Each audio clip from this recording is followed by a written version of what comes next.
வெடுக்கு நாரிமலை ஆதி லிங்கேஸ்வரர் ஆலயம் தமிழர்களின் தொன்மையான ஆன்மீக சின்னம் என்றுதான் சொல்ல வேண்டும். இலங்கையின் வவுனியா மாவட்டத்தில் அமைந்துள்ள வெடுக்கு நாரிமலை ஆதி லிங்கேஸ்வரர் ஆலயம் ஒரு பழமையான சிவன் ஆலயமாகும். இந்த ஆலயம் வவுனியா வடக்கு பிரதேச செயலாளர் பிரிவில் ஒலுமடு பாலமோட்டை கிராமத்திலிருந்து சுமார் 3 கிலோமீட்டர் தொலைவில் வெடுக்கு நாரிமலையின் உச்சியில் அமைந்துள்ளது. கிறிஸ்துவுக்கு முன் 2ஆம் நூற்றாண்டைச் சேர்ந்த இந்த மலை மற்றும் ஆலயம் தமிழர்களின் வரலாற்று பெருமையையும் ஆன்மீக மரபையும் வெளிப்படுத்தும் ஒரு தொன்மையான சின்னமாக விளங்குகிறது.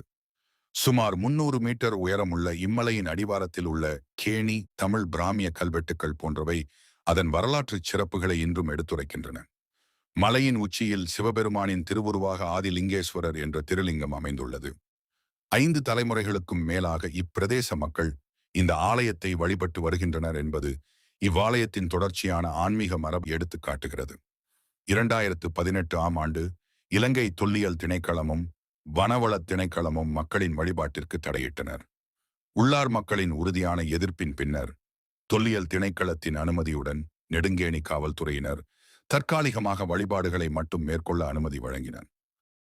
ஆனால் ஆலயத்தை புனரமைக்கவும் புதிய கட்டடங்களை அமைக்கவும் இன்னும் அனுமதி மறுக்கப்பட்டுள்ளமை பெரும் கவலையை ஏற்படுத்துகிறது. இந்த புனித சிவராத்திரியில் வெடுக்கு நாரிமலை ஆதி லிங்கேஸ்வரர் ஆலயத்தின் ஆன்மீக உரிமையும் வரலாற்று பாதுகாப்பும் உறுதியாக நிலைக்க வேண்டுமென அனைவரும் பிரார்த்திப்போம்.